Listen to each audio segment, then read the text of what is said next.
नमस्कार, मैं रवीश कुमार। अमरनाथ यात्रियों पर हमले के बाद की राजनीति ऊपरी स्तर पर कहीं ज्यादा परिपक्व और संभली हुई नजर आई, लेकिन दूसरे दर्जे के नेताओं, कार्यकर्ताओं और समर्थकों के बीच अनौपचारिक रूप से इस घटना को लेकर प्रतिक्रियाएं सारी सीमाएं पार कर गई हैं। हम उस पर आएंगे, लेकिन पहले घटना से जुड़े कुछ सवालों और पहलुओं पर नजर डालना जरूरी है। बस ड्राइवर शेख सलीम गफूर भाई ने समझदारी न दिखाई होती तो आतंकवादी बस में सवार यात्रियों पर और कहर बरपा सकते थे। शेख सलीम गुजरात के वलसाड के राज अपार्टमेंट में रहते हैं और 8 साल से यात्रियों को लेकर अमरनाथ वैष्णो देवी जा रहे हैं। सलीम ने बताया कि आतंकवादी गोलियां चलाते रहे, मगर उसने बस रोकी नहीं। सर झुकाकर 70-80 की रफ्तार से बस भगाते रहे। बाहर घना अंधेरा था और कुछ नहीं दिख रहा था। सेना का कैंप दिखा तब जाकर बस रोकी। एक महिला ने भी कहा कि ड्राइवर बहादुरी से बस चलाता रहा। 3 तरफ से गोलियां चल रही थी, उसने हम सब की जान बचा ली। घटना के 1 घंटे बाद रात 9:30 बजे सलीम शेख ने अपने भाई को फोन कर सब कुछ बताया। जम्मू कश्मीर के मुख्यमंत्री ने शेख सलीम को 3 लाख रुपए की इनाम देने की घोषणा की है। गुजरात के मुख्यमंत्री विजय रूपाणी ने कहा है कि वे केंद्र सरकार को लिखेंगे कि शेख सलीम को बहादुरी का मेडल दिया जाए। देखो, रजिस्ट्रेशन हुआ, हमारे को बाकायदा कानवाई में ले जाया गया, बालताल तक छोड़ा गया। हमें उधर सब सवारी के दर्शन करके वापिस हुए। फिर हम श्रीनगर आके नाइट रुके और श्रीनगर से जब निकले दूसरे दिन हम लोग 4 बजे के करीब, तब 3-4 गाड़ियाँ ऑलरेडी हमारे साथ में चल रही थी और मिलिट्री रास्ते पे जगह पे होती है, इसके लिए हम चल रहे थे अच्छे तरीके से। अचानक से पीछे कैसे हो गए? 4-5 किलोमीटर के बाद हमारा पंचर हो गया। पंचर में ज्यादा टाइम हो गया। पहले उसने पंचर बनाया तो वापिस और दूसरा पंचर निकला, वापिस करना पड़ा। इसमें हमारे मिनिमम 3 घंटा निकल गया। जब आप लोग पंचर बना रहे थे तो बाकी के काफिले निकल गए, सुरक्षा वाले भी निकल गए। उसके बाद आपके बस के साथ या बस में कोई सुरक्षा नहीं थी? नहीं, कोई नहीं थी। और बाकायदा हम जब पंचर बना रहे थे तो मिलिट्री की गाड़ी, उन्होंने बिस्लरी की बोतल भी ली हमारे सामने। पुलिस वालों की गाड़ी थी, उन्होंने बिस्लरी की बोतल लेके निकले। उसके बाद बहुत सुरक्षा कर्मी आते गए, बट किसी ने हमारे को कुछ बताया नहीं। लेकिन उसके बाद आपके पास सुरक्षा नहीं थी जब ये हादसा हुआ था? पर हमसे मिनिमम 200 फुट दूर मेजर साहब की दूसरी गाड़ी चल रही थी पीछे, उनकी गाड़ी के पीछे चली। क्योंकि जब मैं कैंप में पहुंचा और मेरे पीछे चल रहे थे, उन्होंने बोला कि मेरी गाड़ी पे भी 3 गोलियां फायर हुए हैं। सिक्योरिटी जो गार्ड ने बताया, हमारी गाड़ी पे भी हम आपके पीछे ही चल रहे थे। आपने अच्छा किया गाड़ी नहीं रोका, हमें तो गाड़ी रोक लेते दिक्कत। सुना आपने सलीम को।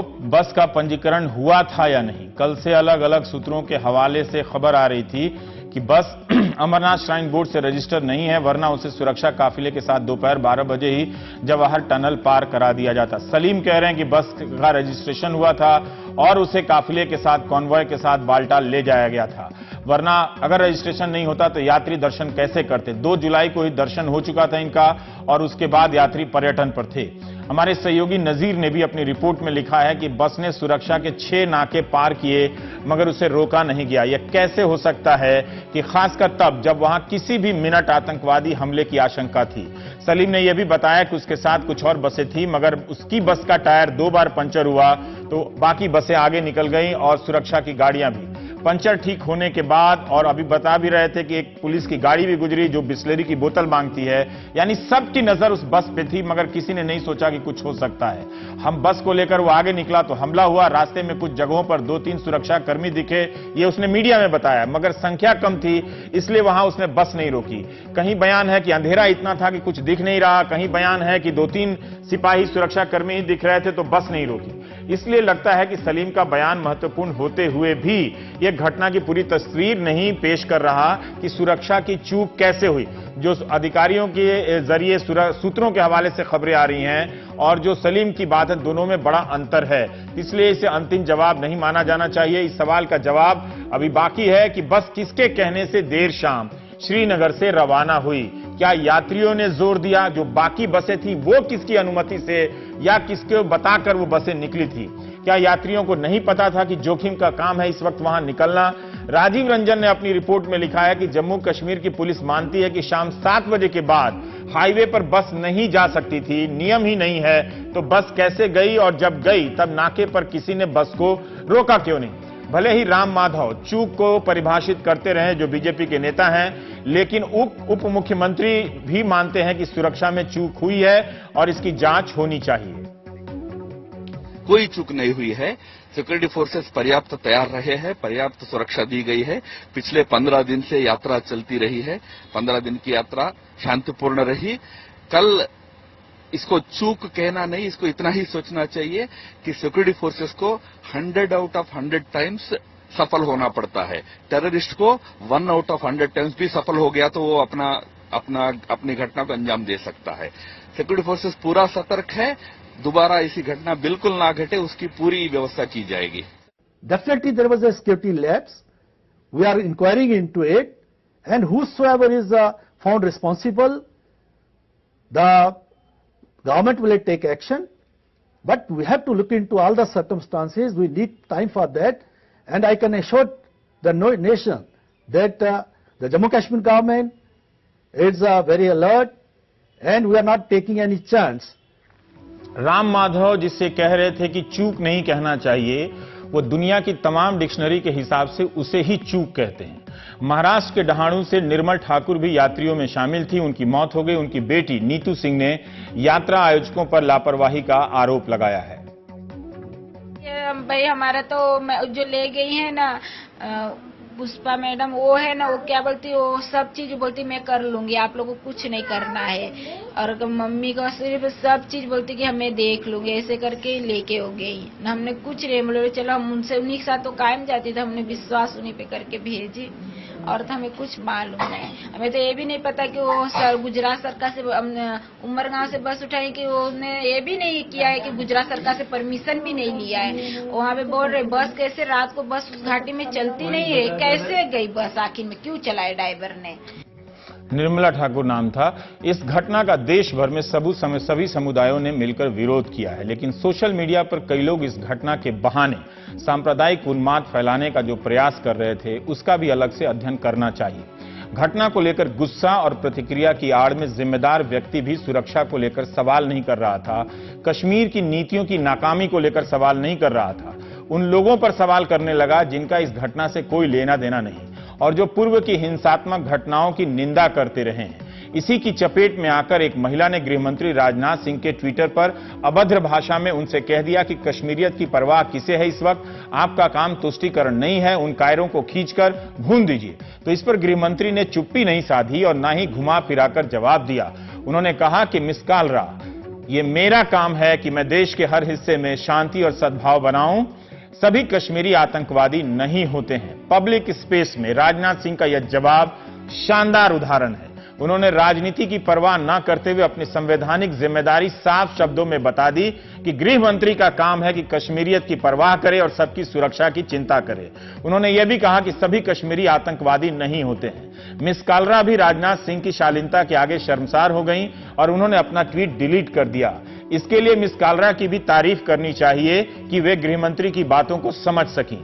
उमर अब्दुल्ला भी राजनाथ के इस जवाब के कायल हो गए और उन्होंने लिखा कि शानदार राजनाथ जी, आपने मुझे अपना मुरीद बना लिया, मैं आपको सलाम करता हूं। आज आपके नेतृत्व के लिए शुक्रिया। कश्मीर में इस घटना का विरोध वहां के हर स्तर के नेताओं ने किया है। मिरवाइज, उमर फारूक, सैयद गिलानी, यासिन मलिक ने साझा बयान जारी कर इस घटना की निंदा की है। कहा है कि यह घटना कश्मीरियत के खिलाफ है। अमरनाथ यात्रा सदियों से शांति से पूरी होती रही है। हमारी संवेदनाएं शोक संतप्त परिवारों के साथ है। श्रीनगर में टूर एंड ट्रेवल्स चलाने वालों ने भी प्रदर्शन कर इस घटना की निंदा की है। दिल्ली में जामिया मिलिया यूनिवर्सिटी के बाहर भी कुछ लोगों ने, शिक्षकों ने और खुदाई खिदमतकार संगठन है, उन्होंने अपनी संवेदना प्रकट की है और जंतर मंतर पर नॉट इन माई नेम वाले फिर से जमा हुए। घटना के 10वें मिनट से ही लोग लिखने लगे सोशल मीडिया पे कि कहां हैं नॉट इन माई नेम वाले। ये लोग कौन है? ये लोग खास विचारधारा वाले लोग हैं। क्या अब वे प्रदर्शन करेंगे नॉट इन माई नेम वाले जब हिंदू भाई मरे हैं? वो ये भूल गए कि नॉट इन माई नेम की तख्ती लेकर लोग भीड़ की हिंसा के खिलाफ उतरे थे और वो हर तरह की हिंसा के खिलाफ उतरे थे। हर तरह भीड़ ने सबको शिकार बनाया। बीजेपी के नेता और राष्ट्रीय प्रवक्ता जीवीएल नरसिम्हा राव भी इस नॉट इन माई नेम को टारगेट करने में शामिल हो गए। जीवीएल को राजनाथ सिंह का ट्वीट संभाल कर रख लेना चाहिए, कभी काम आएगा। जीवीएल ने ट्वीट किया कि अमरनाथ हत्या पर क्या not in my name gang विरोध कर रहा है या ये विरोध प्रदर्शन सिर्फ अखलाको, जुनैदो और पहलू खान के लिए होते हैं, भगवान शिव के भक्तों के लिए नहीं। अब ये अजीब सा तर्क है। भगवान शिव के भक्तों के लिए प्रदर्शन जरूर होना चाहिए, लेकिन ये प्रदर्शन हो या ना हो, इसे लेकर पहले के प्रदर्शनों को क्या खारिज हो सकता है? क्या हम अखलाक से आगे जाते जाते आजादी की लड़ाई को भी खारिज कर देंगे? जीवीएल के इस ट्वीट का क्या मतलब है? घटना के तुरंत बाद निंदा की जगह पर निंदा होने लगती है। कोई इसके लिए बुद्धिजीवियों को जिम्मेदार ठहराने लगा, तो कोई हाल ही में वही भीड़ की हिंसा के खिलाफ कि आप नॉट इन माई नेम को टारगेट कर रहे हैं, आप वो क्यों नहीं निकल रहे हैं? नॉट इन माई नेम को कोस रहे हैं कि क्या अब वे अमरनाथ के हिंदू यात्रियों के खिलाफ प्रदर्शन करेंगे? ऐसे लोगों के सामने एक समस्या थी, अगर वो खुद प्रदर्शन करने उतरते तो उन्हें अपने पसंद की सरकार के खिलाफ नारेबाजी करनी पड़ती, उससे जवाबदेही मांगनी पड़ती। लिहाजा वो उन्हें टारगेट करने लगे जो प्रदर्शन पहले कर चुके हैं। एक तरह से ये लोग नॉट इन माई नेम को सिर्फ टारगेट नहीं कर रहे थे, बल्कि उनसे उम्मीद भी कर रहे थे कि भाई हम नहीं निकल सकते हैं, आप ही सड़क पर आएं और प्रदर्शन कर लें। जिस तरह से इस कैंपेन को टारगेट किया गया है, लगता है कि अब कोई विरोध तब तक विरोध नहीं माना जाएगा जब तक नॉट इन माई नेम की तख्ती लेकर प्रदर्शन नहीं होगा। यह नॉट इन माई नेम की सबसे बड़ी कामयाबी है। इस खेल में चालाकी हो रही थी, कश्मीर की नीति, वहां की चुनौतियां, नाकामी पर सवाल नहीं हुआ, सुरक्षा में चूक को लेकर सवाल ना हो, इसलिए जवाबदेही के सवाल को कहीं और शिफ्ट कर दीजिए ताकि ध्यान भटक जाए। यह बेहद चालाक तरीका है सवाल शिफ्ट करने का। तुम कहां थे, तब बोले थे, अब नहीं बोल रहे हो। किसी को यह पूछना चाहिए था कि जब जम्मू कश्मीर के पुलिसकर्मियों की मौत होती है तो उनके लिए कौन निकलता है? क्या हर प्रदर्शन के लिए नॉट इन माई नेम के लोग जिम्मेदार हैं, या नॉट इन माई नेम पर सवाल करने वाले लोग भी तो जाके प्रदर्शन कर सकते हैं कि उनकी सरकार रहते हुए जम्मू कश्मीर के पुलिस क्यों आतंकी हमलों के शिकार हो रहे हैं? तो जो ये सारा चीज खोज रहे थे, इस तूतू मैमे का कोई मतलब नहीं। वैसे मंगलवार दोपहर खबर आने लगी कि नॉट इन माई नेम के आयोजकों ने नागरिकों से अपील की है कि वे जंतर मंतर पर आ जाएं। हृदय जोशी जंतर मंतर गए, वहां जमा हुए लोगों से बात की, उनमें कश्मीर के भी लोग थे। पत्रकारिता के महापुरुष गणेश शंकर विद्यार्थी के गांव से भी कोई उन्हें मिल गया। ये रिपोर्ट हृदय की देखिए, फिर कर्ण सिंह से बात करेंगे जम्मू कश्मीर के हालात पर। तो एक बार फिर से जंतर मंतर पर नॉट इन माई नेम, और इसलिए नॉट इन माई नेम क्योंकि हिंसा कोई भी करे, किसी भी तरह की हो और देश के किसी भी हिस्से में हो, उसका विरोध होना ही चाहिए। हिंसा कोई रास्ता नहीं है अपना विरोध प्रकट करने का, और ना वो कोई तरीका है, ना संविधान के तहत और ना मॉरली वो कोई तरीका है कि आप किसी की हत्या करें या किसी की पिटाई करें। पिछले दिनों जो माहौल तैयार हुआ है, उसके बाद एनडीटीवी इंडिया पर और एनडीटीवी पर हमने खासतौर से नॉट इन माई कैंपेन को समर्थन दिया। उसके बाद ये सवाल उठे कि क्या नॉट इन माई कैंपेन कुछ खास लोगों के लिए है, क्या वो सिर्फ एक तबके के लिए है? तो उसका जवाब है नहीं। नॉट इन माई कैंपेन तब कहा जाएगा जब इस तरह की घटनाएं होंगी। और आज एक बार फिर से मेरे साथ वो तमाम लोग हैं जो उस दिन इकट्ठा हुए थे, जिन्होंने इनिशिएटिव लिया था। मेरे साथ वो लोग हैं, मैं इंट्रोडक्शन उनका जब आऊंगा उन पर तो कराते जाऊंगा। पुरुषोत्तम अग्रवाल जी हैं, हमारे साथ सबा हैं, हमारे साथ राहुल रॉय हैं, गौहर रजा साहब हैं, शबनम हाशमी जी हैं, और बहुत सारे और लोग हैं जिनका नाम आप भले ही न जानते हो, लेकिन वो यहाँ ये कहने आए हैं कि नॉट इन माई नेम। सबा, सबसे पहले उस दिन आपने बड़ा मूविंग अंग्रेजी में शुरुआत की थी, मैं आज चाहता हूं आज हिंदी में बताएं। आपने कहा था कि ड्राउनिंग जो है, डूब न जाए मेरी आवाज इस साइलेंस में, तो सन्नाटे में, तो आप क्या कहना चाहेंगे?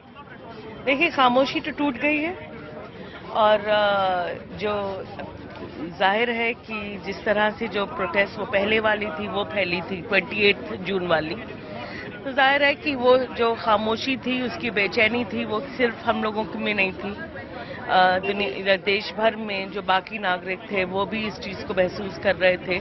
तो सबने प्रोटेस्ट में हिस्सा लिया, और इस बार जो है, जो हम आए हैं, अब भी हम प्रोटेस्ट कर रहे हैं, अभी भी हम हिंसा के खिलाफ और नफरत के खिलाफ ही प्रोटेस्ट कर रहे हैं, और कि जो ह्यूमन लाइफ है वो बहुत प्रेशियस है, उसको जो है इस तरह से जो पॉलिटिकल कॉन्फ्लिक्ट में वो जो हिंसा कोई जवाब नहीं है, कोई हिंसा कोई आंसर नहीं है। मैं एक बात पूछना चाहता हूं राहुल जी आपसे, वो इसलिए क्योंकि आप आयोजकों में आप भी थे। ये कहा गया आज, बल्कि बीजेपी के एक बड़े नेता की ओर से ट्विटर में ट्वीट किया गया कि कल रात ही, आज से जैसी घटना हुई, कि अब कहां हैं वो लोग, क्या वो करेंगे? तो उनके जवाब में कई लोगों ने लिखा, मैंने भी लिखा कि प्लीज आइए, 7 बजे आज फिर से है। तो क्या कहीं कोई दबाव था आप लोगों पर कि तुरंत जो नॉट इन माई नेम का फेसबुक में आइकॉन है उसमें दिखाई देने लगा कि शाम 7 बजे आइए? क्योंकि हिंसा के खिलाफ है तो उस दिन भी कह दिया था, लेकिन आज आने का एक दबाव भी था कि हमें दिखाना भी है, हम ऐसा नहीं कि हम विरोध में, हमें दिखाना भी है कि हम विरोध में। देखिए, हमारे लिए बहुत साफ है, और ये कैंपेन अभी मुश्किल से कितना 10 दिन 12 दिन पुराना है, 2 हफ्ते पुराना है, लेकिन शुरू से हमारे लिए एक चीज बहुत साफ है कि हम राजनीतिक हिंसा के खिलाफ हैं।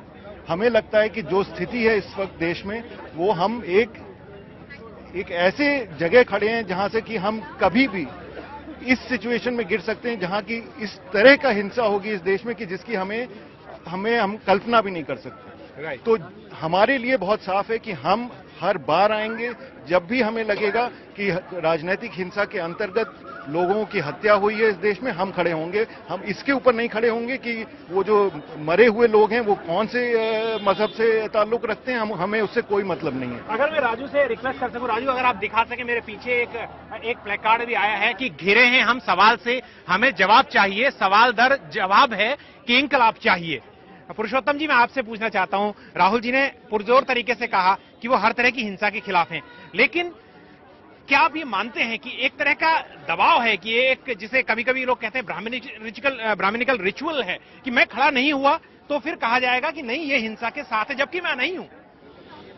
मैं केवल अपनी बात अगर करूं तो मैं केवल एक दबाव को मानता हूं और वो है मेरी अंतरात्मा का दबाव। मैं यहां खड़ा हूं अपनी अंतरात्मा के दबाव में, बाकी ना मुझ पर कोई ब्राह्मणिकल दबाव है ना कोई और तरह का दबाव है। असल में ये वक्त ऐसा है कि जब भारत का विचार, भारत की कल्पना, आइडिया ऑफ इंडिया खतरे में। तो इस समय अगर हम खड़े नहीं होंगे, इस समय अगर हम हर तरह की राजनीतिक हिंसा के खिलाफ, हर तरह की सांप्रदायिकता के खिलाफ आवाज नहीं उठाएंगे, तो हिंदुस्तान वो हिंदुस्तान नहीं रहेगा जिसका सपना हमने देखा था और जिसका सपना हम अपनी नई पीढ़ी को देना चाहते हैं। और इसलिए ये नॉट इन माय नेम जो कैंपेन है, आप ध्यान दीजिए इस पर कि ये बहुत स्पॉन्टेनियस कैंपेन है, स्वतः स्फूर्त कैंपेन है। सभा ने एक पोस्ट लिखी, लोग जुड़ गए, हिंदुस्तान भर में लोग जुड़ गए, कोई संगठन नहीं है, कोई उस तरह की हाई कमांड या सेंट्रल कमेटी नहीं है। हर जगह लोग अपने अपने ढंग से ये कह रहे हैं कि ये राजनीतिक हिंसा, वो चाहे आप इस नाम से करें, चाहे उस नाम से करें, चाहे वो लिंचिंग के रूप में करें, चाहे वो बस यात्रियों को, तीर्थ यात्रियों को मारने के रूप में करें, हमें मंजूर नहीं है। क्योंकि हम ये मानते हैं कि इस तरह की हिंसा भारत के खिलाफ है, वेरी आइडिया ऑफ इंडिया के खिलाफ है, और दबाव, आत्मा का दबाव सबसे बड़ा दबाव होता है। मैं उस दबाव में यहां खड़ा हूं। मैं गौर राजा साहब और शबनम जी के पास आऊंगा, लेकिन उससे पहले दिखाना चाहता हूं कि कुछ लोग और भी हैं जिनके नाम आप भले ही न जानते हो, लेकिन वो पुरजोर तरीके से यहां खड़े हैं। आप कहां से आए हैं और क्या कहना चाहते हैं? आज नफरत के खिलाफ हम सबकी आवाज, आपका लिखा है #NotInMyName। चाहे नफरत किसी ने भी की हो, किसी के साथ भी की हो, हम नफरत के खिलाफ हैं। बस ये बोलने आए हैं यहाँ पर। दिल्ली से ही हैं हम। दिल्ली से ही हैं। आप क्या करते हैं? मैं लॉ स्टूडेंट हूँ, मैं कानून की पढ़ाई कर रहा हूँ और कानून का छात्र होते हुए मैं कानपुर का भी रहने वाला हूँ। वहाँ पे गणेश शंकर विद्यार्थी थे जो मॉब लिंचिंग में ही मर गए थे। हिंदू मुस्लिम के झगड़े को सुलझाते ही उनकी डेथ हो गई थी। मेरे ऊपर एक अंतरात्मा का अपना भी दबाव था। मुझे लगा मैं कानपुर का हूँ, गणेश शंकर विद्यार्थी के शहर का हूँ, तो मेरी एक जिम्मेदारी बनती है कि मैं ऐसे सारे ही वायलेंस जितने भी तरीके का है, किसी के भी खिलाफ है, किसी कोई भी कर रहा है, तो मैं उसके साथ, उसके खिलाफ आकर खड़ा हूँ। गौर साहब, मैंने आपसे पहले भी रिक्वेस्ट किया था, अभी भी करूंगा कि आपने उस दिन जो पोएट्री सुनाई थी, आप कुछ ऐसा जैसा आपने अभी बताया मुझे बताएं, लेकिन आपको मैं सवाल भी एक आप पर दागना चाहता हूं। वो ये कि अभी ट्विटर में एक महिला ने बहुत ही भद्दा पोस्ट किया, गृहमंत्री से कहा कि इन लोगों को, मतलब मैं उन शब्दों को यहां इस्तेमाल नहीं कर सकता, इनको जानवरों को जैसे मारा जाता है मारने की जरूरत है, ये सब करने की जरूरत नहीं है जो आप। तो गृहमंत्री से बहुत सुखद बात थी कि गृहमंत्री ने बहुत अच्छा जो बयान दिया, उनकी पार्टी के नेता और तमाम लोग जो दूसरी पार्टियों में भी हैं वो भी सीखें। उन्होंने कहा नहीं, आप गलत समझ रही हैं, ये मेरी जिम्मेदारी है, मेरी संवैधानिक जिम्मेदारी है कि मैं पीस स्थापित करूं। आप आज के दिन क्या कहते हैं? उस दिन भी आपने बोला था। मैं ये समझता हूं कि हमारे ऊपर दबाव है और बहुत भयंकर दबाव है, और ये दबाव आज ही नहीं आया है बल्कि धीरे धीरे बढ़ता जा रहा है। हम सन 84 में खड़े थे, हम सन 92 में खड़े थे, हम 2002 में खड़े थे, हम तब खड़े थे जब कश्मीरी पंडितों को वहां से निकाला जा रहा था। हम आज खड़े हैं फिर इसलिए कि ये दबाव हिंदुस्तान के ऊपर, उन लोगों का जो फांसीवाद में यकीन रखते हैं, उन लोगों का जो हिंसा में यकीन रखते हैं, उन लोगों का जो नफरत में यकीन रखते हैं, बढ़ता जा रहा है। और इसलिए हमारी आवाज भी उतनी बुलंद होने की जरूरत है। चाहे हमें रोज यहां खड़ा होना पड़े, हम जरूर खड़े होंगे। वो लोग जो ये हमारे ऊपर इल्जाम लगा रहे हैं कि कहां है वो, हम हमेशा यहां होते हैं, हम हमेशा नफरत के और वायलेंस के खिलाफ। दो कपलेट्स आपने जो अभी सुनाए थे, अगर बड़ी दर्शकों के लिए काफी सुकून देने वाला होगा अगर आप कह सकें। मैं समझता हूं कि ये सवाल जो सन 42 में साहिर लुधियानवी ने पूछा था, आज जरूर पूछना चाहिए कि ए रहबरे मुल्क को कौन जरा, नजरें तो उठा नजरें तो मिला, कुछ हम भी सुने हमको भी बताइए, किसका लहू है कौन मरा। ये उनकी जिम्मेदारी है जो सत्ता तक पहुंचे हैं कि हर नागरिक की सुरक्षा करें। ये उनकी जिम्मेदारी है कि कोई इंसान इस तरह से सड़कों के ऊपर लिंच न किया जाए। ये उनकी जिम्मेदारी है कि वो व्यवस्था को इस तरह से कायम रखें कि कोई डर से ना जिए। आज हिंदुस्तान डर से जी रहा है, चाहे वो अमरनाथ यात्रा हो या अपने घर जाना हो ईद के मौके के ऊपर। आज नौजवान जाते हुए कतराता है, डरता है कि वो ट्रेन में चढ़े या ना चढ़े, बस में चढ़े या ना चढ़े। ये क्या कर रहे हैं वो लोग जो ये कह के आए थे कि हम सब कुछ ठीक कर देंगे? कौन है ये लोग? किस तरह का धोखा दे रहे हैं इस जनता को? कुछ भी ठीक नहीं हुआ है और आज इसीलिए हम मौजूद हैं यहाँ पर कि ये बढ़ती हुई हिंसा देश को बर्बाद कर देगी पूरी तरह से। शबनम जी, मैं आपसे पूछना चाहता हूं कि जैसे बात की, आज की बात तो है नहीं, हमने देखा कि आजादी के वक्त भी कलकत्ता में किस तरह से मुस्लिम समुदाय ने हिंदुओं को मारा, फिर उसका बैकलैश हुआ। 84 के दंगों में हमने देखा सड़क में लोग मर रहे थे और देश के प्रधानमंत्री कह रहे थे जब दरख्त गिरता है तो जमीन हिलती है, राइट? तो क्या ये हमारे कहीं ना कहीं, हम भले ही कहें कि हम हिंसक लोग नहीं हैं, लेकिन हम किसी को छोटी छोटी बातों में, सिगरेट पे एक झगड़ा होता है उस पर हिंसा हो जाती है, कहीं ऐसा तो नहीं हमारे डीएनए में पहले से था या घुस गया है? देखिए, हिंदुस्तान के डीएनए में तो नहीं है। हिंदुस्तान के डीएनए में तो प्यार है, मोहब्बत है और भाईचारा है। ये जरूर है कि ऐसी शक्तियां यहाँ रही हैं हमारे देश में और लगातार अभी भी हैं, बल्कि मजबूत होती जा रही हैं, जो नफरत, लगातार नफरत के बीज बो रही हैं। हम लोग जो यहाँ खड़े हैं वो नफरत की शक्तियों के खिलाफ है, चाहे वो किसी भी तरह की नफरत हो, चाहे वो किसी भी तरह की हिंसा हो, हम उसके खिलाफ हैं। और हमें पूरा यकीन है, जब आप बात कर रहे थे not in my name campaign की, जो अब से पिछली बार हुआ था, आपने देखा कि, और पुरुषोत्तम भाई ने कहा कि ऑर्गेनिकली लोग किस तरह उतर के आए। तो ये बात बिल्कुल साफ है कि आम देश का जो नागरिक है वो मोहब्बत चाहता है, वो हिंसा के साथ नहीं है। और हम इसी उम्मीद से आज यहाँ खड़े हुए हैं कि हमारी आवाजें जो है वो ज्यादा बुलंद होती जाएंगी और ये जो हिंसक आवाजें हैं और जो नफरत फैलाने वाली आवाजें हैं उनको हम शिकस्त दे पाएंगे आने वाले दिनों में। राइट। सभा जी, क्या मैं आपसे बिल्कुल प्रैक्टिकल एक सवाल करता हूं कि अभी तुरंत 24 घंटे के भीतर यहाँ आना, अगर आप ऐसी जगह पे होती, आप तो फिल्मकार हैं, आप ट्रेवल कर रही होती, फिर आपको एक आपके दिल में रह जाती फांस की, नहीं उस दिन हुआ मैं नहीं था। अब जो है हर आदमी पूछ रहा होता आपसे कि आप कहाँ थी। ये जरूरी है आज की रिकॉर्डिंग बना के रखना कि हम यहाँ पर मौजूद हैं। देखिए, ये कोई जरूरी नहीं, ये अहम बात ये नहीं है कि मैं कहाँ पर थी या मैं क्या सोचती। अहम बात यह है कि हम लोग जो सारे नागरिक हैं, जो कंसर्न सिटीजन्स हैं, हम सब यहाँ पर हैं और सब लोग यहाँ पे एक साथ आए हैं। तो ये अहम बात है। राइट। आप कहाँ से आए हैं मुझे जरा बताएं। मैं तो वैसे रहने वाला इलाहाबाद का हूँ। हाँ। मेरा नाम तमजीद अहमद है और मैं दिल्ली में ही जॉब कर रहा हूँ, मीडिया इंडस्ट्री में ही काम कर रहा हूँ। राइट। तो आप उस दिन मौजूद थे यहाँ पर जिस दिन पहली बार ये हुआ था? Unfortunately not. मैं उस वक्त शायद ईद का दरमियान था तो उस वक्त मैं नहीं आ पाया, बट शायद उस दिन से बनिस्बत आज मेरा आना ज्यादा बेहतर है कि एक मैसेज देना कि ये हिंदू मुस्लिम एकता का सवाल है। राइट। जैसे नवाज देवबंदी का एक शेर है, मैं कहना चाहूंगा कि जलते घर को देखने वालों फूस का छप्पर आपका है और आग के पीछे तेज हवा है, आगे मुकद्दर आपका है। और तेरी मौत पे मैं भी चुप था, मेरा नंबर अब आया, और मेरी मौत पे आप भी चुप है, अगला नंबर आपका है। तो अगला नंबर अब नहीं आना चाहिए। राइट। ये मोबाइल लिंचिंग हो या टेररिज्म एक्टिविटी हो, कुछ भी एंटी सोशल हो रहा है सोसाइटी के अंदर, तो हमें सबको एक साथ एक आवाज में बोलना चाहिए कि हम सब एक उसके खिलाफ हैं, हिंदू हो, मुस्लिम हो, सिख, ईसाई हो। तो ये मैसेज जाना चाहिए। एक नैरेटिव जो तैयार किया जा रहा है, आज भी अगर आपने देखा हो कि इतना बड़ा हादसा हो गया, उसके बाद भी कुछ लीडर्स ने ट्वीट में बाकायदा मतलब पोलराइज करने की पूरी कोशिश की सोसाइटी में, लेकिन एक करारा मैसेज दिया लोगों ने यहाँ पे आके खड़े होके कि नहीं, हम अलग नहीं है, हम सब एक हैं। आपके दुख में हमें भी बहुत दुख होता है, कोई भी इनोसेंट लाइफ मारी जाती है तो हमें भी बहुत दुख होता है, चाहे वो हिंदू मारा जाता है तो मुसलमानों को दुख होता है, मुसलमान मारा जाता है तो हिंदुओं को दुख होता है। तो कहना मैं यही चाहता हूँ कि before any religion we are human first.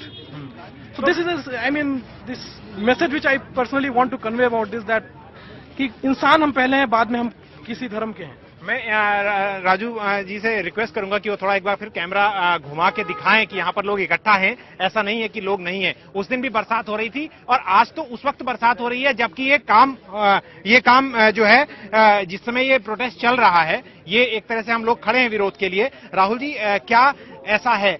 आज मुझे पता चला कुछ दिन पहले कि एक बड़े प्रवक्ता किसी पार्टी के, वो एक सेमिनार करवा रहे हैं कि इंटॉलरेंस अगेंस्ट मॉब लिंचिंग। मतलब अब ये स्थिति आ गई है कि मॉब लिंचिंग जो है उसके खिलाफ आवाज उठाना एक असहिष्णुता है।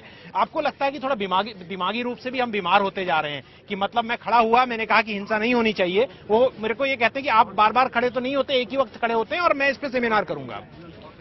देखिए, अंग्रेजी में एक शब्द है, उसका हिंदी का अनुवाद मुझे नहीं मालूम, लेकिन पैथोलॉजिकल सिचुएशन है इस देश में, बीमार रुग्ण स्थिति है बहुत ज्यादा। ये जो अभी जिस स्थिति में हम हैं वो पैथोलॉजिकल है, और ये बीमारी इस तरह से फैलाई जा रही है फिलहाल इस देश में कि, और कोशिश ये है कि ये बीमारी ज्यादा से ज्यादा लोगों को लगे। लेकिन ये, और दूसरी चीज ये है कि हमारा हम जो करना चाहते हैं, हम किसी डिबेट में नहीं जाना चाहते हैं, हम किसी को नहीं किसी के साथ हम बैठ के बात नहीं करना चाहते हैं, कोई डिस्कोर्सबाजी नहीं करना चाहते। हम जो हमारा अपना जवाब है वो हम सड़कों पे देंगे, उन मोहल्लों में देंगे, उन गलियों में देंगे और उन सड़कों पे देंगे जहां पे जवाब देना जरूरी है। हम किसी के साथ, किसी भी जो राजनीतिक पार्टी के प्रवक्ता हैं उनके साथ, या जो भी राजनीतिक पार्टी के लीडर्स हैं, वो अपने सेमिनार करें, वो हमें जितनी गालियां देना है दें, हमें इससे कोई फर्क नहीं पड़ता है। हम इस वक्त उनसे बात भी नहीं करना चाहते हैं, हमारा जवाब सड़क पे मिलेगा। मैं एक बहुत ही खास मेहमान से भी मिलाना चाहता हूं, रमजान चौधरी साहब, और वो व्यक्ति हैं जिनका मैं तारुफ दूंगा कि जब मेवात में घटना हुई थी जहां 2 बच्चियों के साथ रेप हुआ, तो आपने उस केस को बड़ा हिम्मत के साथ लड़ा। फिर जब मैं वहां गया तो आपने मुलाकात भी करवाई थी लोगों से।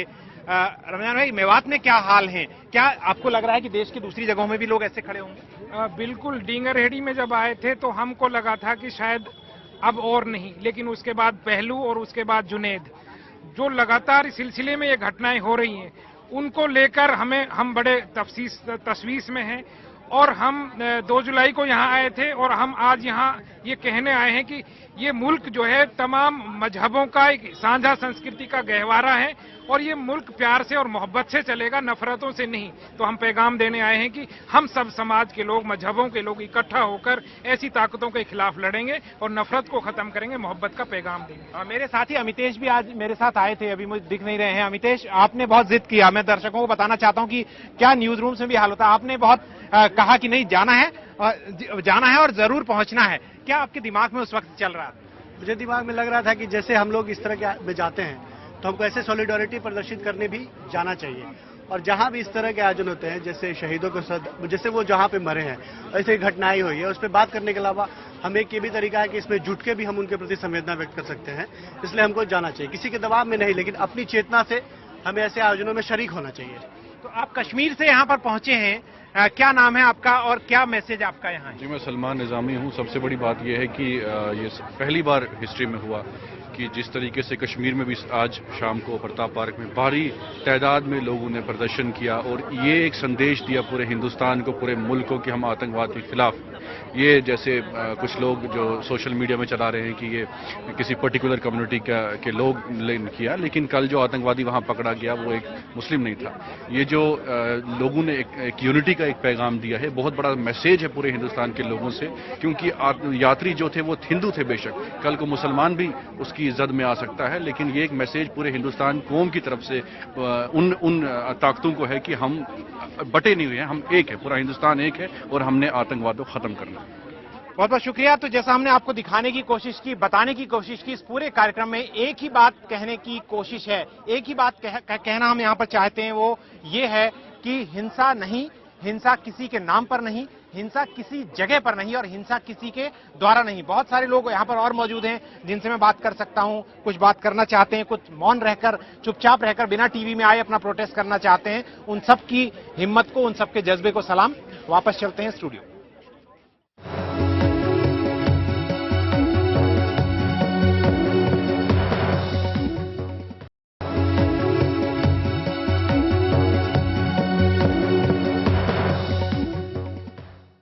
और हमारे साथ मौजूद हैं कश्मीर पर सबसे ज्यादा जानने वाले कांग्रेस के वरिष्ठ नेता, राजनीति में सबसे वरिष्ठ कर्ण सिंह जी हैं हमारे साथ। कर्ण सिंह जी, हम थोड़ा आप चूंकि उपलब्ध हैं, इसलिए आपके जरिए हम जानना भी समझना भी चाहते हैं कि आजकल टीवी चैनलों के जरिए खासकर हिंदी बेल्ट में लोग कश्मीर के बारे में काफी जान गए हैं। उनके पास 2 चीजें हैं कश्मीर को लेकर, एक तो राय जो चैनलों के द्वारा बना दी गई है, और दूसरी चीज है उनके पास तोप। तो उन्हें लगता है अगर हम राय के साथ तोप चला दें तो कश्मीर का समाधान हो सकता है। फिर भी आपके नजरिए से हम जानना चाहते हैं, अखबारों में पढ़ते हैं कि वहां हालात बेकाबू हो गए, सरकार की नीतियां काम नहीं कर पा रही हैं, इन सब पर आपकी क्या टिप्पणी है सर? ऐसा है रवीश, पहले तो याद रखिए कश्मीर नामक कोई राज्य है नहीं। राज्य का नाम जम्मू कश्मीर है। आप जो आधा कर देते हो ना जम्मू कश्मीर को, बहुत सारे हमारी जो समस्याएं हैं वो इसी के कारण होती हैं। इसको मैं अधिक नहीं कहूंगा, लेकिन आप जरा याद रखिए कि जम्मू कश्मीर राज्य है ये। दूसरी बात यह है कि इसमें कोई शक नहीं कि कश्मीर वादी की जो परिस्थिति है वो एक बहुत दुखद और कठिन मरहले से गुजर रहा है। एक वर्ष से बहुत वहाँ उथल पुथल रहा है और बहुत घटनाएं ऐसी हुई हैं जिससे कि लोग बड़े पीड़ित हुए। ये जो शंकर भगवान के यात्रियों के लिए ये जो अभी जो हमला हुआ, वो तो शंकर तो महाकालेश्वर हैं, तो लोग भयभीत तो होंगे नहीं, लेकिन ये हमला जो है ये बड़ा ही दुखद है।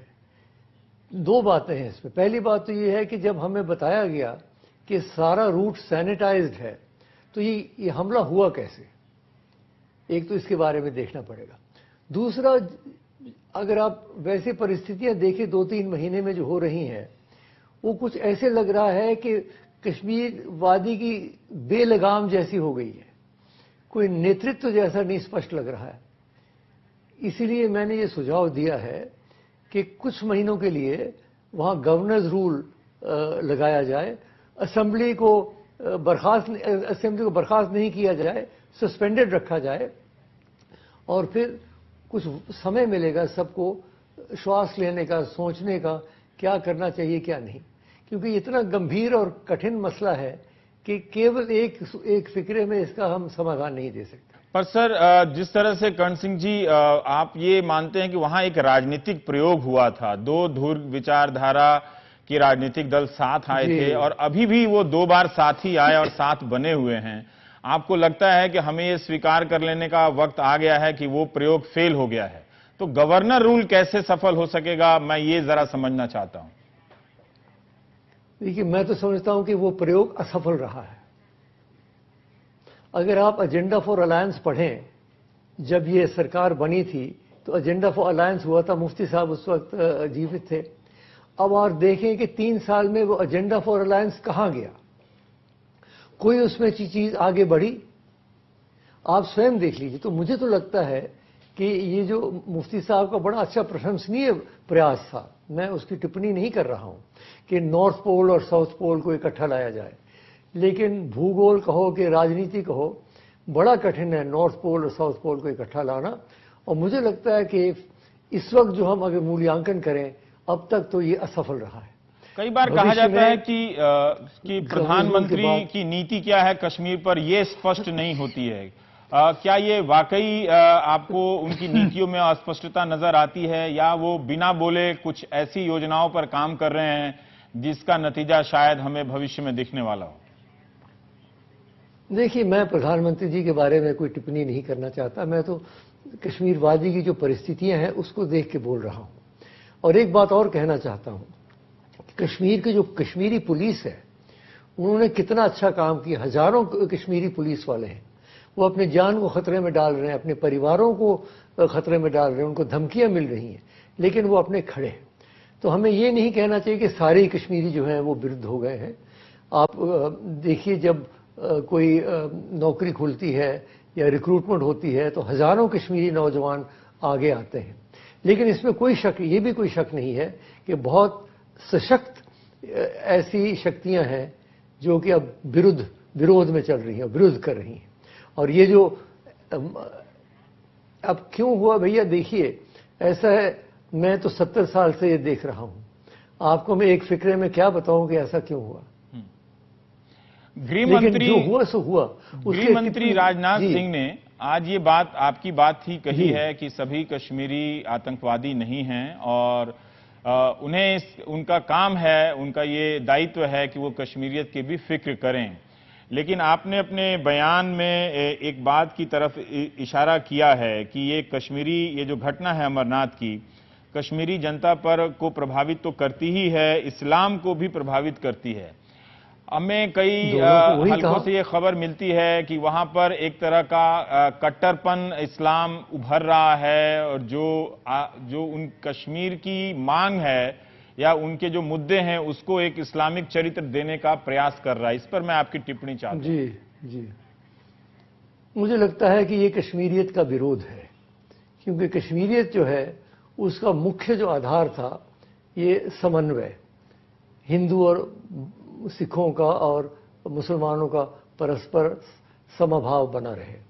और वहाँ सूफी संत, आप जानते हैं कश्मीर में चप्पे चप्पे पर सूफी संत हैं, वहाँ बिला लिहाज मजहब व मिल्लत लोग जाते हैं और अपने वहाँ आदर करते हैं। हम भी जाते थे, चिराग शरीफ है, मखदूम साहब है, हजरत बल है, बाबा ऋषि है। तो ये सारी जो एक ऋषि परंपरा चल रही थी, एक कश्मीरियत की परंपरा चल रही थी, इसके ऊपर आघात हो रहा है। और जो शक्तियां आघात कर रही हैं वो तो आप जानते हैं केवल भारत की शक्तियां नहीं हैं, वो तो अंतर्राष्ट्रीय शक्तियां हैं। तो इसलिए हमें सतर्क रहना है। और मैं इस बात पे सहमत हूं कि कश्मीरियत को बढ़ाना है, डोगरियत को भी बढ़ाना है, लद्दाखियत को भी बढ़ाना है। याद रखिए, जम्मू कश्मीर लद्दाख 3 खित्ते हैं इस रियासत के। तो ठीक है, कश्मीरियत के ऊपर अधिक ध्यान रहता है हमारा, लेकिन दूसरे 2 खित्ते हैं उनको भूला नहीं जा सकता। डोगरियत और लद्दाखियत, हाँ, ये आपने सही कहा कि ये हमारी जबान पर भी नहीं आता, सिर्फ कश्मीरियत ही आता है। आता नहीं है, होता है। और जम्मू कश्मीर भी नहीं आता आपकी जुबान पे, केवल कश्मीरी आता है। हाँ, केवल कश्मीरी आता है। आपसे बातचीत हमारी जारी है, एक छोटा सा ब्रेक लेना पड़ेगा, इसके बाद हम आपसे बातचीत करेंगे। जी,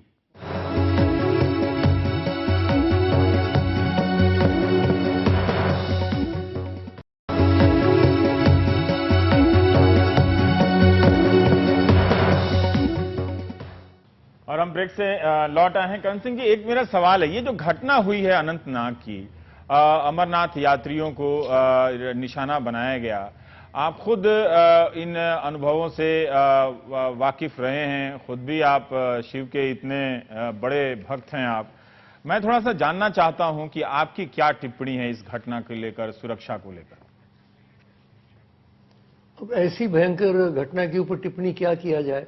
एक तो मैं हार्दिक संवेदना प्रकट करना चाहता हूं जो यात्री मारे गए, उनके परिवारजनों को, जो जख्मी हुए, भगवान शंकर उनके ऊपर कृपा करें, जल्द से जल्द ठीक हो जाए।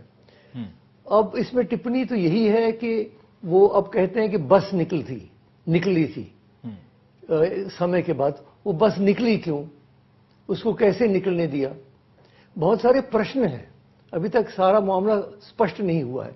उनको मौका कैसे मिला, 3 जगह के ऊपर उनके ऊपर हमला हुआ। हम पढ़ रहे हैं, मैं तो वहां नहीं हूं, मैं तो दिल्ली में हूं, लेकिन जो हम पढ़ते हैं तो ये बहुत नियोजित ढंग से, तो अगर उन्होंने नियोजित ढंग से हमला किया तो क्या हमारी सिक्योरिटी फोर्सेस जो थी वो उसकी जानकारी नहीं थी। ये भी कहते हैं कि इंटेलिजेंस ने बता रखा था कि इनके ऊपर हमला जरूर होगा, फिर भी दुर्भाग्य से हो गया। तो एक तो वो बात के बारे में सोचना पड़ेगा। दूसरा ये है कि अभी यात्रा समाप्त नहीं हुई है। अभी तो जब महंत दीपेंद्र गिरी अमरनाथ जी भगवान की छड़ी लेके रक्षाबंधन के दिन अमरनाथ जी पहुंचेंगे, तब चरम सीमा पे यात्रा होगी। तो एक तो ये देखना है कि अभी यात्रा समाप्त नहीं हुई है। अब आगे तो देखिए, आगे तो ऐसी घटना नहीं होनी चाहिए कोई। मैं तो इसलिए इसके क्या टिप्पणी कर सकते हैं, दुखद टिप्पणी है। जी, मैं समझ रहा हूं आपकी बात को। हमारे सहयोग मित्र हैं राहुल पंडिता, उनका कहना है कि हम जिस कश्मीरियत की बात करते हैं वो कब का खत्म हो चुका है, वो है ही नहीं। और मामला जो है इतना रेडिकलाइजेशन हो गया कश्मीर में कि उन नजरियों से जिस नजर से कश्मीर के बाहर के लोग देखते हैं वो हालात वहां पर नहीं है।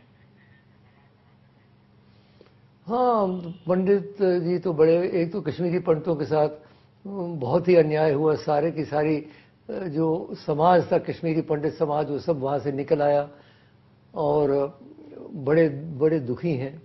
और इसमें भी कोई शक नहीं, जो उन्होंने कहा कि रेडिकलाइजेशन हुई है। अब कहाँ तक हुई है, कितनी हुई है, ये तो मूल्यांकन की बात है, लेकिन हुई है। काफी मात्रा में हुई है, ये नहीं कि केवल थोड़ी सी हुई है। और इसलिए उसका करना, इसीलिए तो मैं कह रहा हूं कि भी इस समय जो राजनीतिक परिस्थितियां हैं वो इतनी घमसान हो गई हैं आपस में कि कुछ श्वास लेना भी कठिन हो गया है। तो अगर गवर्नर्स रूल हो जाए 4-6 महीने के लिए, असेंबली को रखा जाए बरकरार, लेकिन कुछ समय तो मिले मूल्यांकन करने के लिए भारत सरकार को भी, बाकी दलों को भी, कि सारी परिस्थिति अब कैसे चलना चाहिए, क्या करना चाहिए। इसमें आप सिविल सोसाइटी का क्या रोल देखते हैं, क्योंकि इतना टीवी के जरिए और जो राजनीति एक तरह से फैल गई है कि आप कश्मीर की बात करें तो आपको एंटी नेशनल के चश्मे से देखा जाता है। एक तो राजनीति अपना समाधान प्रयास करेगी, लेकिन सिविल सोसाइटी का क्या रोल देखते हैं आप? जी देखिए, कश्मीर की सिविल सोसाइटी जो है वो पहली बार आज निकली है। आज मैंने सुना कि एक बड़ी बैठक हुई और सिविल सोसाइटी वाले निकले पहली बार और उन्होंने इस चीज का विरोध किया। तो एक तो कश्मीर के अंदर सिविल सोसाइटी है, दूसरी जम्मू में सिविल सोसाइटी है और बाकी अन्य भारतवर्ष में सिविल सोसाइटी है। तो हमें सबको इसमें रुचि लेनी चाहिए। अगर हम कहते हैं कि कश्मीर हमारा अंग है तो हम तटस्थ नहीं रह सकते। अगर कश्मीरी इतने कष्ट में है, इतने दुख में है, तो हम बैठे रहे और तमाशा देखते रहे, वो भी नहीं हो सकता। तो मैं पंडित जी के जो भावनाएं हैं उनसे मैं एक प्रकार से सहमत हूं, लेकिन फिर भी हमें ये नहीं कह देना चाहिए कि अब ये हमेशा के लिए बात समाप्त हो गई। अगर बुद्धिमता से चला जाए, बहुत सारे मसले ही इतना कठिन है ये सारा जम्मू कश्मीर का मामला कि हम 1-2 फिक्रों में कुछ कह नहीं सकते। लेकिन हमने राज्यसभा में पिछले वर्ष भाषण किए थे, उसमें मैंने बहुत सारी चीजें स्पष्ट कर दी थी।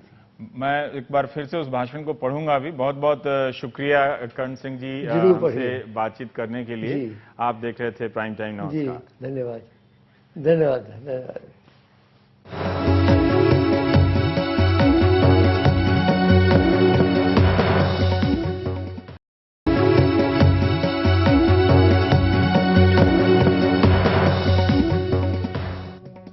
नमस्कार, मैं रवीश कुमार। अमरनाथ यात्रियों पर हमले के बाद की राजनीति ऊपरी स्तर पर कहीं ज्यादा परिपक्व और संभली हुई नजर आई, लेकिन दूसरे दर्जे के नेताओं, कार्यकर्ताओं और समर्थकों के बीच अनौपचारिक रूप से इस घटना को लेकर प्रतिक्रियाएं सारी सीमाएं पार कर गई हैं।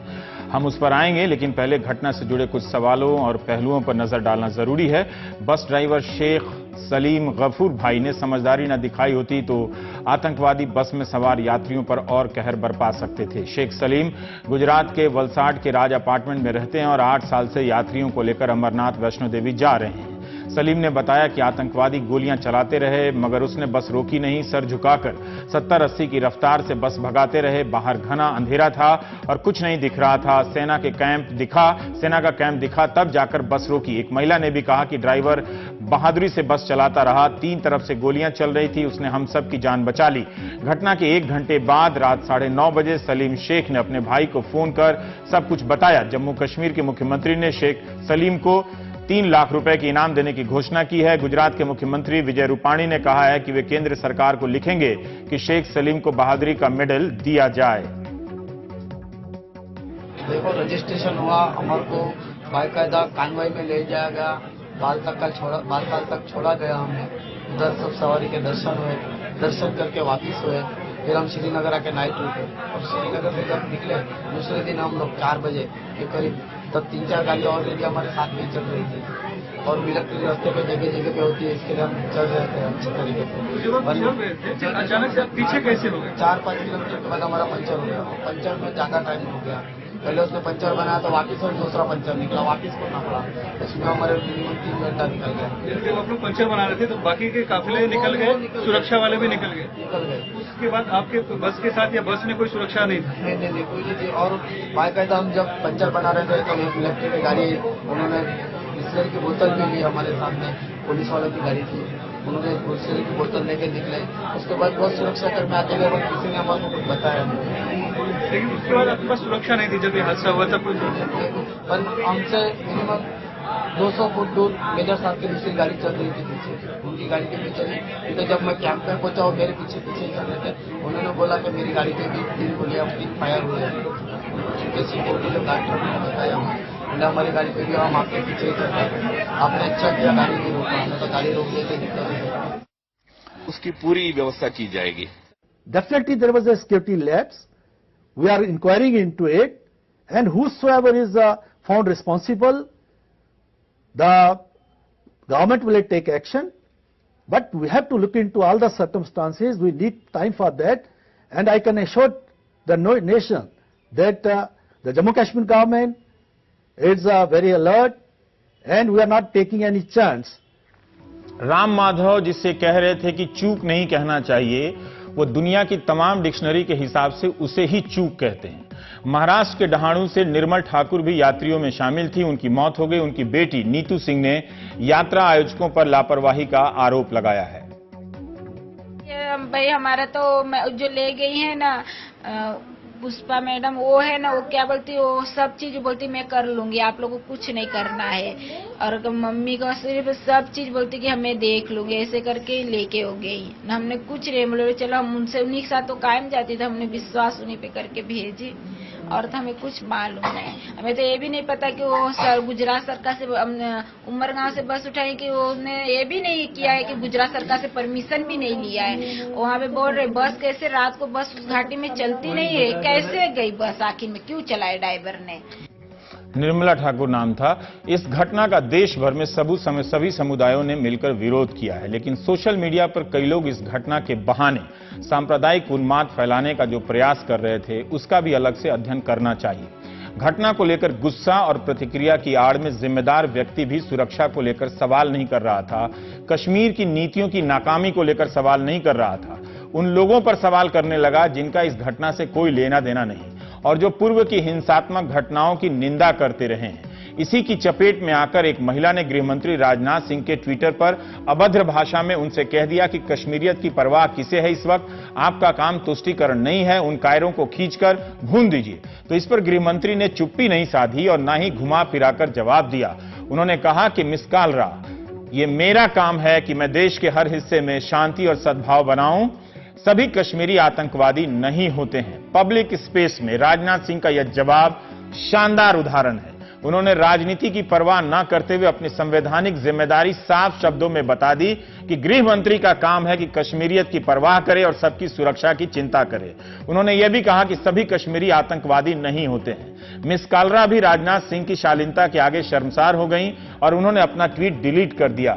इसके लिए मिस कालरा की भी तारीफ करनी चाहिए कि वे गृहमंत्री की। सुना आपने सलीम को, बस का पंजीकरण हुआ था या नहीं। कल से अलग अलग सूत्रों के हवाले से खबर आ रही थी कि बस अमरनाथ श्राइन बोर्ड से रजिस्टर नहीं है, वरना उसे सुरक्षा काफिले के साथ दोपहर 12 बजे ही जवाहर टनल पार करा दिया जाता। सलीम कह रहे हैं कि बस का रजिस्ट्रेशन हुआ था और उसे काफिले के साथ, कॉन्वॉय के साथ बालटाल ले जाया गया था, वरना अगर रजिस्ट्रेशन नहीं होता तो यात्री दर्शन कैसे करते। 2 जुलाई को ही दर्शन हो चुका था इनका और उसके बाद यात्री पर्यटन पर थे। हमारे सहयोगी नजीर ने भी अपनी रिपोर्ट में लिखा है कि बस ने सुरक्षा के 6 नाके पार किए मगर उसे रोका नहीं गया। यह कैसे हो सकता है कि खासकर तब जब वहां किसी भी मिनट आतंकवादी हमले की आशंका थी। सलीम ने यह भी बताया कि उसके साथ कुछ और बसें थी मगर उसकी बस का टायर 2 बार पंचर हुआ तो बाकी बसें आगे निकल गईं और सुरक्षा की गाड़ियां भी। पंचर ठीक होने के बाद, और अभी बता भी रहे थे कि एक पुलिस की गाड़ी भी गुजरी जो बिस्लेरी की बोतल मांगती है, यानी सबकी नजर उस बस पे थी मगर किसी ने नहीं सोचा कि कुछ हो सकता है। हम बस को लेकर वो आगे निकला तो हमला हुआ। रास्ते में कुछ जगहों पर 2-3 सुरक्षा कर्मी दिखे, ये उसने मीडिया में बताया, मगर संख्या कम थी इसलिए वहां उसने बस नहीं रोकी। कहीं बयान है कि अंधेरा इतना था कि कुछ दिख नहीं रहा, कहीं बयान है कि 2-3 सिपाही सुरक्षा कर्मी ही दिख रहे थे तो बस नहीं रोकी। इसलिए लगता है कि सलीम का बयान महत्वपूर्ण होते हुए भी यह घटना की पूरी तस्वीर नहीं पेश कर रहा कि सुरक्षा की चूक कैसे हुई। जो अधिकारियों के जरिए सूत्रों के हवाले से खबरें आ रही हैं और जो सलीम की बात है, दोनों में बड़ा अंतर है। इसलिए इसे अंतिम जवाब नहीं माना जाना चाहिए। इस सवाल का जवाब अभी बाकी है कि बस किसके कहने से देर शाम श्रीनगर से रवाना हुई। क्या यात्रियों ने जोर दिया? जो बाकी बसें थी वो किसकी अनुमति से या किसके बताकर वो बसें निकली थी? क्या यात्रियों को नहीं पता था कि जोखिम का काम है इस वक्त वहां निकलना? राजीव रंजन ने अपनी रिपोर्ट में लिखा है कि जम्मू कश्मीर की पुलिस मानती है कि शाम 7 बजे के बाद हाईवे पर बस नहीं जा सकती थी। नियम ही नहीं है तो बस कैसे गई, और जब गई तब नाके पर किसी ने बस को रोका क्यों नहीं? भले ही राम माधव चूक को परिभाषित करते रहे जो बीजेपी के नेता हैं, लेकिन उप मुख्यमंत्री भी मानते हैं कि सुरक्षा में चूक हुई है और इसकी जांच होनी चाहिए। कोई चूक नहीं हुई है। सिक्योरिटी फोर्सेस पर्याप्त तैयार रहे हैं, पर्याप्त सुरक्षा दी गई है। पिछले 15 दिन से यात्रा चलती रही है, 15 दिन की यात्रा शांतिपूर्ण रही। कल इसको चूक कहना नहीं, इसको इतना ही सोचना चाहिए कि सिक्योरिटी फोर्सेस को 100 आउट ऑफ 100 टाइम्स सफल होना पड़ता है। टेररिस्ट को 1 आउट ऑफ 100 टाइम्स भी सफल हो गया तो वो अपनी घटना को अंजाम दे सकता है। सिक्योरिटी फोर्सेस पूरा सतर्क है, दोबारा ऐसी घटना बिल्कुल ना घटे। बातों को समझ सकी। उमर अब्दुल्ला भी राजनाथ के इस जवाब के कायल हो गए और उन्होंने लिखा कि शानदार राजनाथ जी, आपने मुझे अपना मुरीद बना लिया, मैं आपको सलाम करता हूं। आज आपके नेतृत्व के लिए शुक्रिया। कश्मीर में इस घटना का विरोध वहां के हर स्तर के नेताओं ने किया है। मीरवाइज, उमर फारूक, सैयद गिलानी, यासिन मलिक ने साझा बयान जारी कर इस घटना की निंदा की है। कहा है कि यह घटना कश्मीरियत के खिलाफ है। अमरनाथ यात्रा सदियों से शांति से पूरी होती रही है। हमारी संवेदनाएं शोक संतप्त परिवारों के साथ है। श्रीनगर में टूर एंड ट्रेवल्स चलाने वालों ने भी प्रदर्शन कर इस घटना की निंदा की है। दिल्ली में जामिया मिलिया यूनिवर्सिटी के बाहर भी कुछ लोगों ने, शिक्षकों ने और खुदाई खिदमतकार संगठन है, उन्होंने अपनी संवेदना प्रकट की है और जंतर मंतर पर नॉट इन माई नेम वाले फिर से जमा हुए। घटना के 10वें मिनट से ही लोग लिखने लगे सोशल मीडिया पे कि कहां हैं नॉट इन माई नेम वाले। ये लोग कौन है? ये लोग खास विचारधारा वाले लोग हैं। क्या अब वे प्रदर्शन करेंगे नॉट इन माई नेम वाले? जब हिंदू भाई मरे हैं, वो ये भूल गए कि नॉट इन माई नेम की तख्ती लेकर लोग भीड़ की हिंसा के खिलाफ उतरे थे और वो हर तरह की हिंसा के खिलाफ उतरे थे। हर तरह भीड़ ने सबको शिकार बनाया। बीजेपी के नेता और राष्ट्रीय प्रवक्ता जीवीएल नरसिम्हा राव भी इस नॉट इन माई नेम को टारगेट करने में शामिल हो गए। जीवीएल को राजनाथ सिंह का ट्वीट संभाल कर रख लेना चाहिए, कभी काम आएगा। जीवीएल ने ट्वीट किया कि अमरनाथ हत्या पर क्या not in my name gang विरोध कर रहा है या ये विरोध प्रदर्शन सिर्फ अखलाको, जुनैदो और पहलू खान के लिए होते हैं, भगवान शिव के भक्तों के लिए नहीं? अभी अजीब सा तर्क है। भगवान शिव के भक्तों के लिए प्रदर्शन जरूर होना चाहिए, लेकिन यह प्रदर्शन हो या ना हो, इसे लेकर पहले के प्रदर्शनों को क्या खारिज हो सकता है? क्या हम अखलाक से आगे जाते जाते आजादी की लड़ाई को भी खारिज कर देंगे? जीवीएल के इस ट्वीट का क्या मतलब है? घटना के तुरंत बाद निंदा की जगह परनिंदा होने लगती है। कोई इसके लिए बुद्धिजीवियों को जिम्मेदार ठहराने लगा तो कोई हाल ही में वही भीड़ की हिंसा के खिलाफ कि आप नॉट इन माई नेम को टारगेट कर रहे हैं, आप वो क्यों नहीं निकल रहे हैं? नॉट इन माई नेम को कोस रहे हैं कि क्या अब वे अमरनाथ के हिंदू यात्रियों के खिलाफ प्रदर्शन करेंगे? ऐसे लोगों के सामने एक समस्या थी। अगर वो खुद प्रदर्शन करने उतरते तो उन्हें अपने पसंद की सरकार के खिलाफ नारेबाजी करनी पड़ती, उससे जवाबदेही मांगनी पड़ती। लिहाजा वो उन्हें टारगेट करने लगे जो प्रदर्शन पहले कर चुके हैं। एक तरह से ये लोग नॉट इन माई नेम को सिर्फ टारगेट नहीं कर रहे थे, बल्कि उनसे उम्मीद भी कर रहे थे कि भाई हम नहीं निकल सकते हैं, आप ही सड़क पर आएं और प्रदर्शन कर लें। जिस तरह से इस कैंपेन को टारगेट किया गया है, लगता है कि अब कोई विरोध तब तक विरोध नहीं माना जाएगा जब तक नॉट इन माई नेम की तख्ती लेकर प्रदर्शन नहीं होगा। यह नॉट इन माई नेम की सबसे बड़ी कामयाबी है। इस खेल में चालाकी हो रही थी। कश्मीर की नीति, वहां की चुनौतियां, नाकामी पर सवाल नहीं हुआ। सुरक्षा में चूक को लेकर सवाल ना हो, इसलिए जवाबदेही के सवाल को कहीं और शिफ्ट कर दीजिए ताकि ध्यान भटक जाए।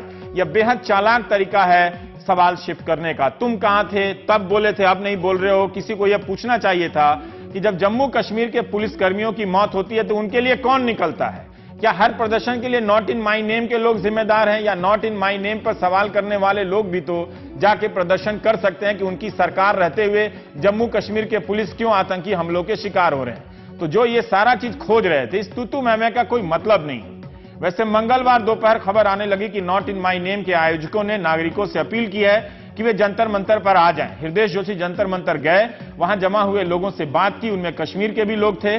पत्रकारिता के महापुरुष गणेश शंकर विद्यार्थी के गांव से भी कोई उन्हें मिल गया। ये रिपोर्ट हृदय की देखिए, फिर कर्ण सिंह से बात करेंगे जम्मू कश्मीर के हालात पर।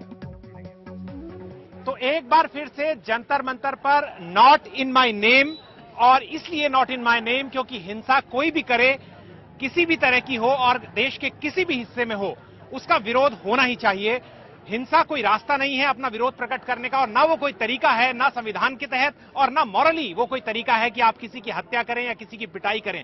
पिछले दिनों जो माहौल तैयार हुआ है उसके बाद एनडीटीवी इंडिया पर और एनडीटीवी पर हमने खासतौर से नॉट इन माई कैंपेन को समर्थन दिया, उसके बाद ये सवाल उठे कि क्या नॉट इन माई कैंपेन कुछ खास लोगों के लिए है, क्या वो सिर्फ एक तबके के लिए है? तो उसका जवाब है नहीं।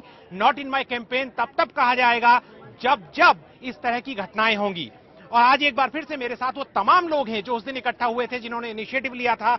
मेरे साथ वो लोग हैं, मैं इंट्रोडक्शन उनका जब आऊंगा उन पर तो कराते जाऊंगा। पुरुषोत्तम अग्रवाल जी हैं हमारे साथ, सबा हैं हमारे साथ, राहुल रॉय हैं, गौहर रजा साहब हैं, शबनम हाशमी जी हैं और बहुत सारे और लोग हैं जिनका नाम आप भले ही न जानते हो, लेकिन वो यहाँ ये कहने आए हैं कि नॉट इन माई नेम। सबा, सबसे पहले उस दिन आपने बड़ा मूविंग अंग्रेजी में शुरुआत की थी, मैं आज चाहता हूं आप हिंदी में बताएं। आपने कहा था कि ड्राउनिंग जो है डूब न जाए मेरी आवाज इस साइलेंस में, तो सन्नाटे में, तो आप क्या कहना चाहेंगे? देखिए, खामोशी तो टूट गई है और जो जाहिर है कि जिस तरह से जो प्रोटेस्ट वो पहले वाली थी वो फैली थी 28 जून वाली, तो जाहिर है कि वो जो खामोशी थी, उसकी बेचैनी थी, वो सिर्फ हम लोगों में नहीं थी, दुनिया देश भर में जो बाकी नागरिक थे वो भी इस चीज को महसूस कर रहे थे। तो ये सब सबने